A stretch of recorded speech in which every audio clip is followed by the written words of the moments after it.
Beed दौऱ्यासंदर्भातल्या top 9 बातम्या। आई वडील आणि चुलत्याच्या कृपेनं माझं बरं चाललंय। हार टोपी शालपेक्षा फक्त प्रेमाचा नमस्कार करा, कुणाच्या पाया देखील पडू नका। आजचे पुढारी पाया पडायच्या लायकीचे नाहीत, अजित पवारांचं बीडमध्ये वक्तव्य।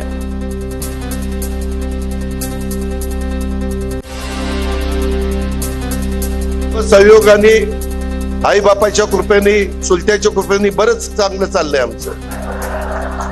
काही देऊ नका, फक्त प्रेम द्या।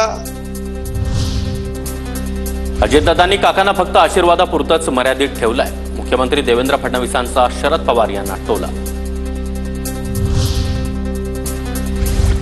कर्जमाफीवरून अजित पवारांचा युटर्न। विधानसभा निवडणुकीच्या जाहीरनाम्यामध्ये कर्जमाफीचा उल्लेख, मात्र आपण भाषणामध्ये कर्जमाफीबद्दल कुठेही बोललो नव्हतो, अजित पवारांचं घुमजाव। बीडमध्ये उपमुख्यमंत्री अजित पवारांच्या ताफ्यासमोर शिक्षक संघटनेकडून घोषणाबाजी। नागरगोजे शिक्षकाच्या आत्महत्येसंदर्भात घोषणा।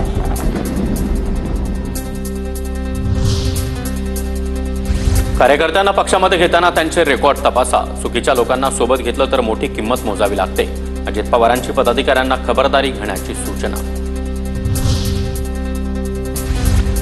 बीडमधल्या कार्यकर्ता मेळाव्यातून अजित पवारांचा नितेश राणे यांच्यावर निशाणा। काही जण काहीही बोलतात, ते खरं नाही। छत्रपती शिवाजी महाराजांच्या सैन्यामध्ये मुस्लिमही होते, अजित पवार यांचं वक्तव्य। धनंजय मुंडेंची अजित पवारांच्या बीड दौऱ्याला अनुपस्थिती। प्रकृती ठीक नसल्याचं धनंजय मुंडे यांचं ट्विट। उपचारासाठी मुंबईला यावं लागत असल्याची माहिती। दरम्यान धनंजय मुंडे सोमवारी रात्री गेटवे ऑफ इंडिया इथं आपल्या मुलीच्या फॅशन शोच्या कार्यक्रमाला हजेरी होते। धनंजय मुंडेंवरील सुरेश धसांचे आरोप तथ्यहीन। डीपीडीसीचा निधी नियमाप्रमाणेच खर्च केला।